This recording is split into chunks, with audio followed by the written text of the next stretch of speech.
Hi guys, ito pala yung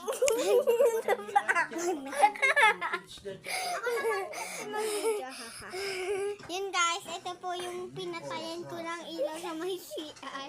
Tawang-tawa po siya na. Diba guys? Kaming dalawa pa. Makatayo!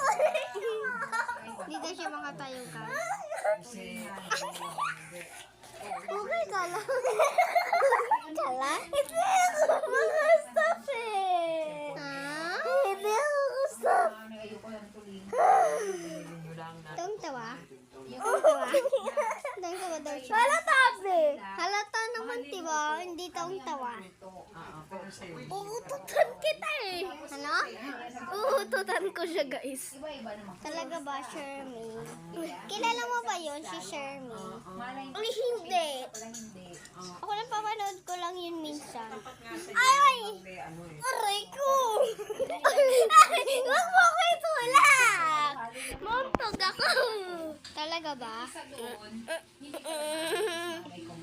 Hindi! Mababan ako dyan! Ay! Bakit? Nakagano siya guys. Tumigil ka na, susuntukin na kita. Tumigil ka na ako na magbablog! Alam mong sarap mo sa buhay. Ako na! Ay, dada. Sinakain mo siya ng asukal. Ako kasi! Kung naman yung ayaw magpakuha ng cellphone. Tapos nung kinabukasan, pininom ko pa rin siya. Hindi, ang ingay mo tumawa. Mabuti na lang pala ako at kinakain ko. Masakit na dyan. Kaya alam ko, makalit sa kapita dahil pinaalis yung sakit-sakit. Ay, ba? Suka mo. Suka. So, yun guys. So, alam niya ba guys, nagpaano ako doktor, binigyan ako ng gamot, pero nung hindi pa rin ako gumaling, tapos pumunta ulit kami, sabi ni doktor, mataba naman daw ako, malakas naman daw ako kumain.